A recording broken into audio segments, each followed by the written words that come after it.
Le secret des deux rocs. Dans un pays lointain, deux immuables rochers se dressent sur la rive d'un grand fleuve. Plongés dans l'ombre profonde des érables, ils demeuraient presque toujours à l'abri des regards curieux des passants. Ils se confondent avec la végétation alentour, perdue au milieu des touffes de hautes herbes et recouverts d'une épaisse couche de mousse. Mais celui qui s'approchera par hasard tout près d'eux sera frappé par leur forme inattendue. La plus grosse pierre rappelle la silhouette d'un jeune chasseur qui est en train de bander la corde de son arc pour lancer une flèche. Dans la seconde, chacun reconnaîtra au premier regard un chien s'apprêtant à bondir sur un animal invisible. Mais seule cette bête traquée a disparu, et le jeune homme devra éternellement bander son arc, et le chien agiter ses crocs redoutables dans le vide. Une légende raconte que ces silhouettes ne sont pas un hasard de la nature.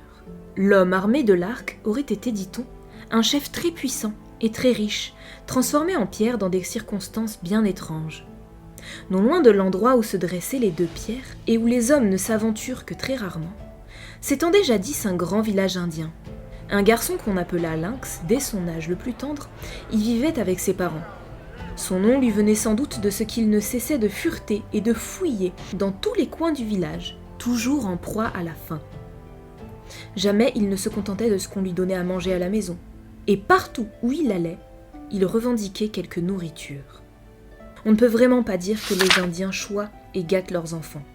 Surtout les garçons doivent encore, tout petits, faire connaissance avec les impitoyables lois de la nature. Ils apprennent à se protéger contre les bêtes féroces, à lire dans leurs traces, tout comme vous lisez dans un livre, et à chasser à la manière des fauves pour savoir, plus tard, sauver leur vie. Un jour, le père de Lynx, lui aussi, décida qu'il était temps que son fils, toujours affamé, cesse de quémander de la nourriture à travers tout le village, et qu'il apprenne à se fier à ses propres forces. Comme les habitants du village venaient justement de décider de changer de région pour s'installer ailleurs, le père de Lynx eut l'idée de saisir l'occasion et de laisser son fils sur place pour le mettre à l'épreuve. Sous prétexte de l'initier à de mystérieux tours de magie, il l'emmena dans une forêt profonde qui s'étendait derrière le village, et tandis que Lynx se baignait dans une petite rivière, le père disparut subrepticement et retourna au village. Là, tous étaient prêts pour s'embarquer, tous leurs biens entassés dans les canoës. On n'attendait plus que lui. Même le feu avait été soigneusement éteint et le foyer enfoui. Une seule personne s'opposa à l'épreuve imaginée par le père, la grand-mère de Lynx. Laisser le garçon à la merci de la cruelle nature lui semblait trop rude. Si au moins Lynx avait pu retrouver le feu allumé! Alors la grand-mère écrasa une poignée de fougères sèches et y ajouta quelques braises et remplit ce mélange d'une coquille. Puis, elle cacha la coquille sous de vieilles planches tout en soufflant à son chien. « Attends ici le retour de Lynx.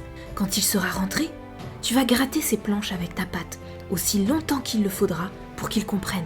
Surtout rappelle-toi, tu ne cesseras de gratter avant que Lynx ne découvre la cachette abritant le feu. » Là-dessus, elle s'installa à son tour dans un canoë, et bientôt tous les villageois suivirent le courant du grand fleuve. Pendant ce temps-là, Lynx errait dans la profonde forêt, sans trouver le chemin du village.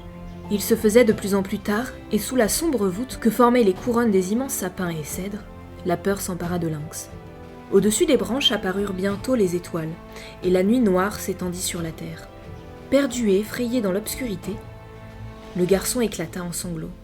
Tout à coup, un bruit léger se fit entendre dans le noir, et Lynx écarquilla les yeux, et il distingua une silhouette qui s'approchait de lui. Elle avait l'air d'un homme, et pourtant, ce n'était pas un être humain. C'était le dieu Qual en personne. Il marchait sur le sol, mais pas la moindre petite branche ne craquait sous ses pieds. Arrivé près de Lynx, il s'arrêta, et sa voix rappelait le doux murmure des arbres. « Pourquoi vois-je des larmes couler sur tes joues ? Tu n'es plus un bébé, voyons. L'homme n'est jamais seul au monde. Tiens, par exemple cela. Il y a belle lurette qui ne pleure plus, dit-il tout en indiquant de son doigt un endroit sur le ciel où se blottissaient l'un contre l'autre 7 astres, les Pléiades. Tout ce que tu y vois, continua Qual, sont les enfants dont les parents avaient disparu. Je les ai emportés là-haut, dans les hauteurs célestes. Et ils ne s'ennuient plus. Si tu veux, tu peux les rejoindre. Je ne veux pas, dit Lynx, sans retenir ses larmes, et il se mit à courir entre les troncs d'arbres pour échapper à Qual. Mais ce dernier ne l'avait pas poursuivi. De ses yeux, il fixa le garçon et il orienta ainsi la direction de sa fuite vers l'orée de la forêt, non loin du village abandonné. Mais après avoir découvert que le village était vide, le garçon ne put s'empêcher de pleurer à nouveau. Dans le sable fin de la baie subsistaient encore des traces bien nettes des canoës, mais il était impossible de deviner où ils s'étaient dirigés. Lynx retournait déjà tête basse vers le village aux huttes en partie détruites, quand il aperçut soudain le chien de sa grand-mère courir à sa rencontre. Le chien l'emmena à un tas de planches, et de ses petites pattes il se mit à gratter et à creuser autour tant et si bien que le garçon finit par comprendre que quelque chose était caché là. C'est ainsi qu'il découvrit la coquille contenant les braises de fougères rougeoyantes, et il put alors allumer un feu. Il se sentit immédiatement soulagé, et sa déception fut aussitôt bien amoindrie. Dès l'aube, Lynx se mit à l'ouvrage. Avec une branche souple, il confectionna un arc, puis le compléta avec une corde faite d'écorce de saule. Il acéra quelques flèches à l'aide d'une pierre, et partit à la chasse en imitant les adultes. Et la fortune lui sourit. Il avait tué une multitude d'oiseaux qu'il dépouillait tout de suite de leur peau, et il fit ensuite rôtir la chair. Ayant mangé à satiété, Lynx se confectionna un manteau avec les peaux d'oiseaux et passa un long moment à le décorer de nombreux ornements aux multiples couleurs. Le plus difficile était enfin derrière lui. Pendant sa course céleste, le soleil passait aussi au-dessus du campement abandonné, et il ne tarda pas à remarquer le beau manteau de Lynx. Ayant pris l'apparence d'un homme, le soleil descendit près du garçon. « Échangeons nos manteaux, lui proposa-t-il. Tu ne le regretteras pas. Le mien est fait des plus fines peaux de chèvre des montagnes, et il a un grand pouvoir magique. Tiens, aujourd'hui même, un grand nombre de harengs vient de quitter la mer et remonte le courant de ce fleuve pour se frayer non loin d'ici. Il te suffira de plonger dans l'eau un pan de mon manteau, et tu y trouveras force de harengs. » L'air méfiant, Lynx scruta l'inconnu.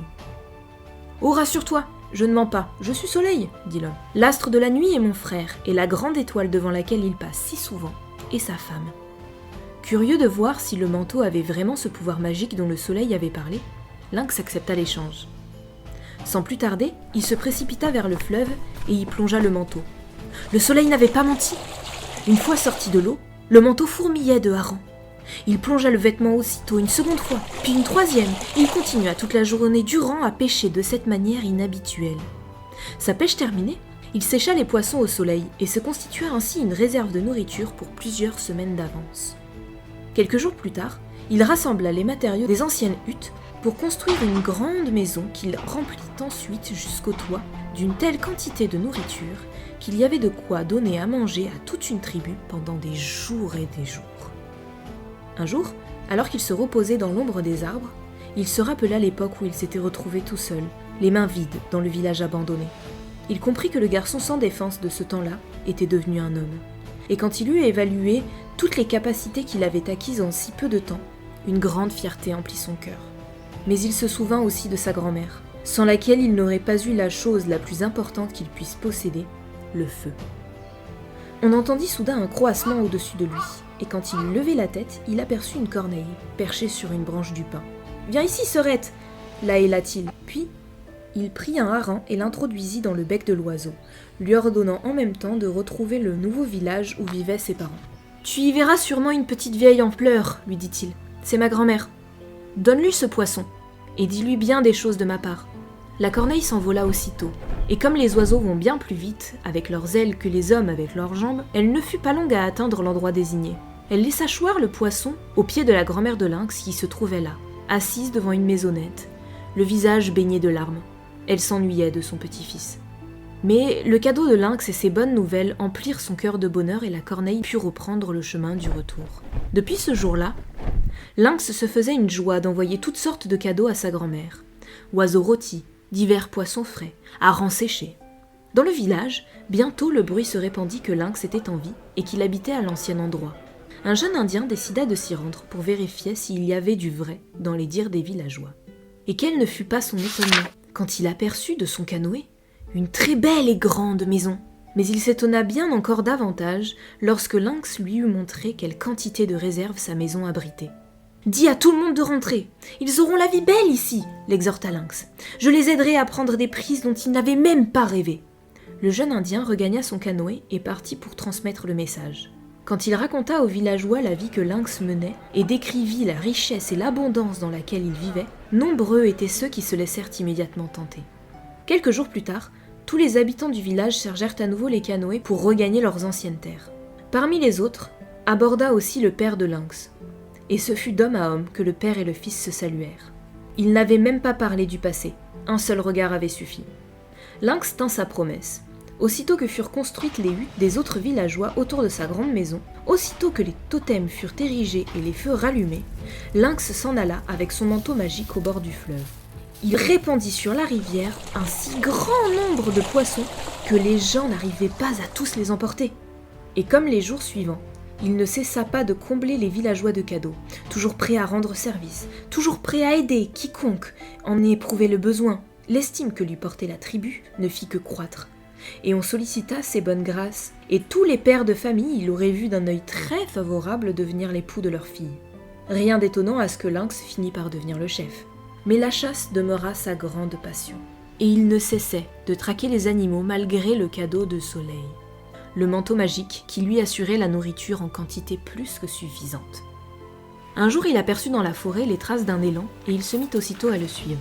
Il lâcha le chien hérité de la grand-mère, qui s'élança avec ardeur en avant. Une poursuite folle s'engagea. L'élan se dirigea vers le fleuve, et le chef, précédé de son chien, se précipita sur ses traces. Déjà, l'animal était à sa portée. Déjà, Lynx ajustait une flèche sur son arc. Déjà, il tendait la corde. « Comme je le vois, c'en est bien fini de tes pleurs », dit-on soudain derrière Lynx. Celui-ci tourna la tête dans les directions d'où venait la voix, et il aperçut le dieu Qual. Le dieu s'approcha de lui, et on eût dit que ses pieds ne touchaient point le sol. « Alors tu n'as pas changé d'avis ?» continua le dieu. « Tu ne veux pas rejoindre au ciel le petit groupe d'abandonnés ?»« Je ne veux pas !» s'écria Lynx, tout comme la première fois. « D'ailleurs, je ne suis plus abandonné. Je suis aimé par toute la tribu, et j'en suis le chef. » « Pourquoi donc continues-tu à traquer les animaux, quand après mon entremise, le soleil t'a donné son manteau magique ?» l'interrogea toujours le dieu Qual. « Bien, comme toi tu n'es plus abandonné, c'est à présent l'élan qui a besoin de ma protection. Tu peux rester sur terre, mais je vais envoyer l'élan dans le ciel rejoindre les étoiles, pour que tu ne puisses point lui faire de mal. » Mais Lynx, dévoré par sa passion de chasseur, ne se préoccupait guère des paroles de Qual. À nouveau, il banda son arc pour abattre l'élan, avant que le dieu puisse réaliser son intention. Mais ce geste lui fut fatal. Avant d'avoir lâché sa flèche, le chef se transforma en pierre, et avec lui son chien. Le dieu Qual effleura de sa main la pointe de pierre de la flèche qui n'ira plus jamais transpercer aucune bête. Puis son regard se porta sur les yeux de la statue, fixé sur l'endroit où l'élan broutait de nouveau paisiblement dans les hautes herbes. Le dieu Qual s'approcha de l'animal, le prit dans ses bras et le projeta vers le ciel. Les 4 étoiles qui brillent dans le ciel nocturne plus fort que tous les autres astres voisins, c'est l'élan. Quant à nous, c'est plutôt la grande ours que nous y voyons. Mais pour les Indiens, c'est bien l'élan.